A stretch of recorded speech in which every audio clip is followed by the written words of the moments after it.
Mesdames et messieurs, honorables invités, l'événement de ce matin est d'une importance particulière. Il s'agit tout d'abord de la pose de la première pierre des travaux d'aménagement d'un bas-fond à Tchetigla pour le maraîchage et la riziculture. Il s'agit ensuite et surtout d'apporter une solution durable aux problèmes d'insécurité alimentaire aux populations rurales durement éprouvées par les effets du réchauffement climatique.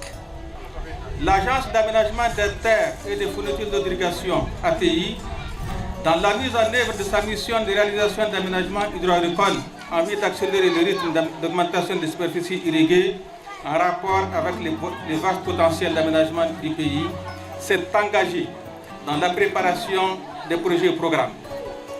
Le Paris Mali est le premier projet préparé par le ministère du Développement rural à travers l'ATI qui en est l'agence d'exécution.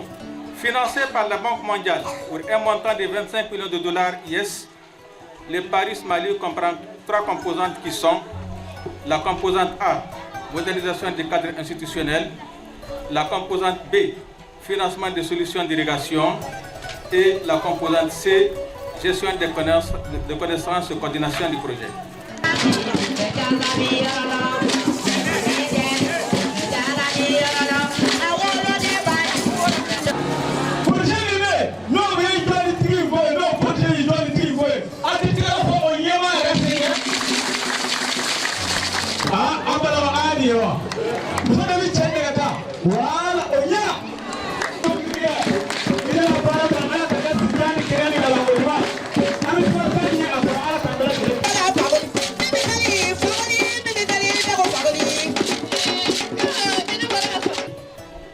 Le projet d'appui régional à l'initiative pour l'irrigation au Sahel qui nous réunit aujourd'hui est le premier projet né de la déclaration de Dakar, dans laquelle les plus hautes autorités des 6 pays du Sahel, à savoir le Burkina Faso, le Mali, la Mauritanie, le Niger, le Sénégal et le Tchad, ont convenu de combiner leurs efforts pour accroître le rythme et la qualité des investissements dans l'agriculture irriguée.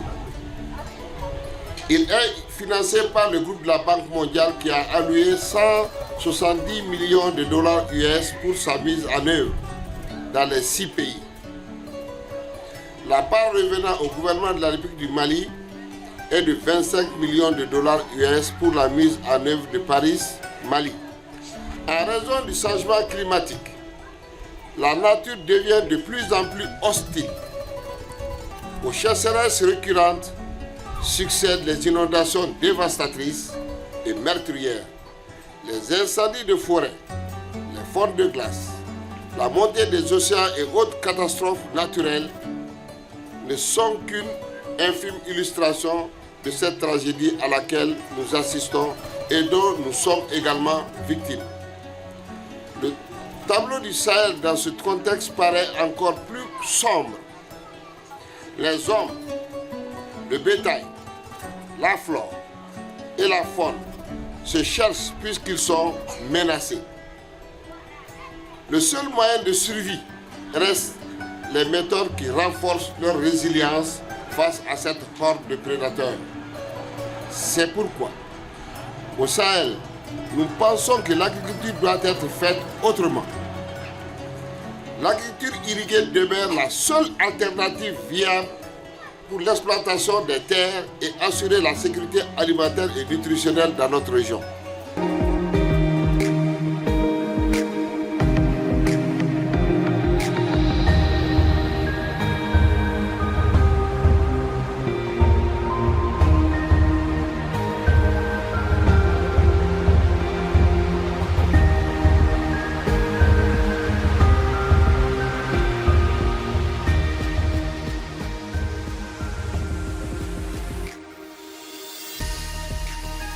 Moi, je suis très satisfait parce que ça va donner le sourire aux habitants de 4 villages qui n'attendent que ça pour avoir accès à la nourriture à suffisance, pour pouvoir avoir de l'emploi et pour pouvoir vraiment créer l'espoir dans notre pays.